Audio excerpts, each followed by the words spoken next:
Why is it that hiatal hernia sufferers keep struggling with things like fatigue and brain fog and reflux and bloating, even though they're doing everything they're told to do? Cut out the coffee and wine, eat smaller portions at mealtime, stop eating so late at night, and take your PPI every single day.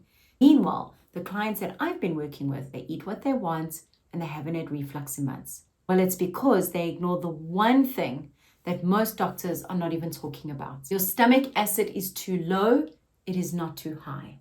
And in this video, I am going to give you the exact 5-step process that I've used on myself and my clients to fix it for good. You wake up tired even though you've slept. You get through the morning on caffeine, but by 3 p.m., your brain has nothing left. The reflux, the bloating, and the hiatal hernia symptoms just will not go away. Your digestion feels off. Your energy is nowhere near what it should be for the amount of effort that you're putting in. Along with chronic fatigue, brain fog, anxiety, reoccurring colds, thinning hair, poor sleep, muscle cramps. Every single one of those is a documented downstream consequence of low stomach acid. Most of those people with those 5 different symptoms, they end up seeing 5 different specialists, have 5 different diagnoses, they end up with 5 different prescriptions. Not one of those specialists asks the question that actually matters. Can your stomach break down and absorb the food that you're eating? You take your vitamins, you clean up your diet, you do everything right, and your body still cannot use it because without adequate stomach acid,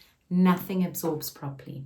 There is something important you need to know about why this is happening to you specifically. Everything that you've been told to do for your reflux and your hiatal hernia has been making the underlying problem worse. After I was diagnosed with a hiatal hernia, I was dealing with bloating, constipation, heart palpitations, tight chest, shortness of breath every single day. And I kept being told the same thing. Take this medication, cut out the trigger food, and learn to manage it. I'm a pharmacist and I knew that was just like putting a band-aid on the problem. So I kept on digging and all the roads kept pointing to the same place. Low stomach acid, hypochlorhydria.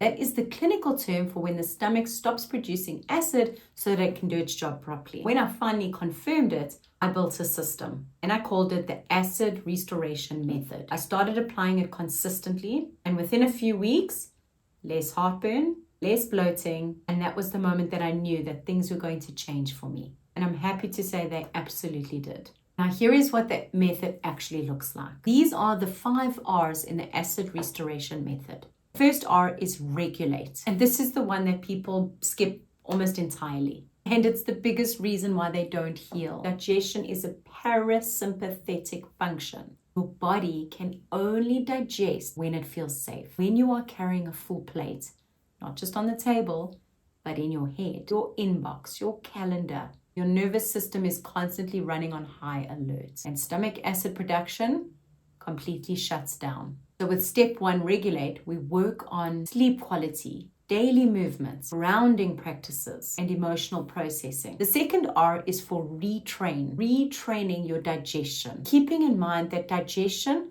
starts in the brain and the mouth. Before you take a single bite, seeing food, smelling food, genuine hunger. These signals prepare your body to produce acid.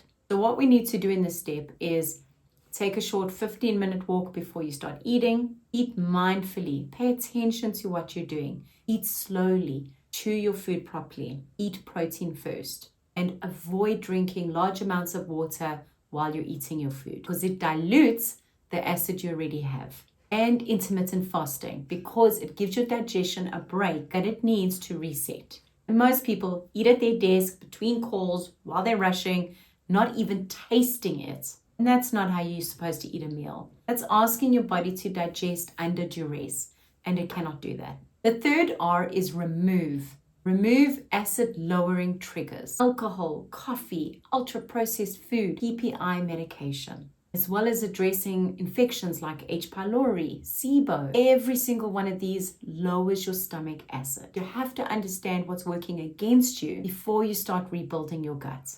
The fourth R is reinforced digestion. Add targeted, supportive digestive aids at mealtime, just to support acid production while your body is trying to bring it back. So that could be something like digestive bitters or apple cider vinegar, digestive enzymes, fermented food, lemon water with Celtic salt, and for some people, even betaine hydrochloride with pepsin, which is the most direct form of acid support without a prescription. This step is the bridge that keeps things moving while you're doing the deeper work. The fifth R is replenish, replenishing the vitamins and minerals that you need to produce stomach acid, because low stomach acid causes deficiencies, and the deficiencies makes the low stomach acid worse. Specifically thiamine, which is vitamin B1, vitamin B6, pyridoxine, zinc, and vitamin C. These are the cofactors that your body needs to produce stomach acid in the first place. Without them, the system can't restart. Most people take a PPI, a proton pump inhibitor,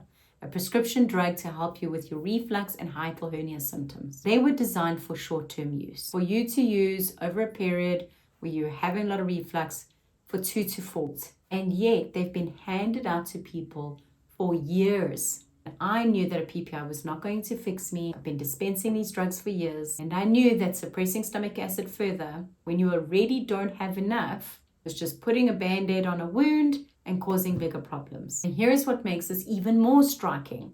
Researchers and clinicians are now publishing papers on deprescribing, the process of taking patients off medication that is causing more harm than good.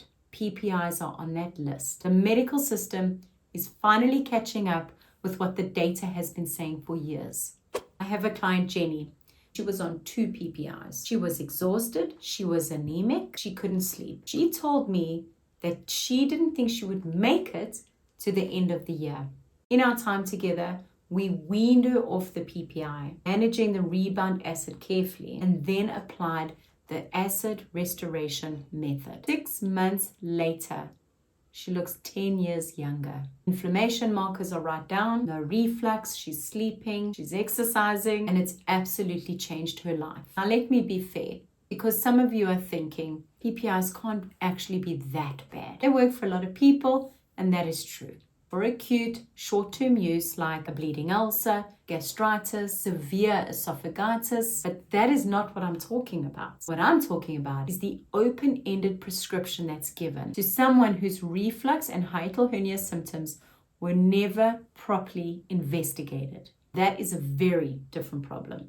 You have to understand that your stomach acid levels are directly linked to your autonomic nervous system. When your vagus nerve, the nerve that connects your brain to your guts, is working really well, it sends a signal to your body to produce stomach acid before and during a meal. When the nerve is chronically suppressed by stress, the signal weakens and acid production drops, digestion slows, and everything downstream suffers. The lifestyle that leads to a diagnosis of a hiatal hernia is often the same lifestyle that is preventing the healing and recovery. Pushing too hard, not sleeping enough, never switching off, running your nervous system at full capacity for months or years, and then wondering why your gut is struggling. I have a client, Loy, who came to me in her 60s, and her hiatal hernia diagnosis stopped her from exercising. She was too afraid to exercise. She didn't know what she could safely do. She was honestly terrified, and the anxiety around her condition was making her condition worse, because anxiety is chronic nervous system dysregulation. And she was on PPIs and she felt completely stuck. So we worked on her nervous system regulation first, with proper sleep, gentle movements, and most importantly, reducing the fear around her diagnosis. Now, 6 months later, her health anxiety is almost gone. She's back in the gym. She's even training for Hyrox next year. Daily movement activates the vagus nerve and restores that gut-brain signal. Grounding exercises like spending time outdoors in nature, breath work, cold exposure, and learning how to process your emotions. Because if you have unprocessed thoughts and emotions, they don't disappear. They live inside your body and they suppress your digestion every single day. You didn't just get low stomach acid because you ate incorrectly or you just had too much stress. There are a multitude of factors that got you there. You cannot remove all the pressure from your life, and that isn't even the goal. The goal is to build up your body that it is resilient enough to handle stress, empowering your physical body with things like proper sleep, digestion, and nervous system regulation, so that the same pressure that used to flatten you becomes something you can move through and brush off. So here is what I want you to do right now. Pick one of the 5 R's and commit to it for the next 21 days. You do not need to fix everything all at once, but you do need to start. And if you want to go deeper on the first R, regulating your nervous system, I'm covering the full protocol in the next video. Make sure you subscribe so you don't miss it.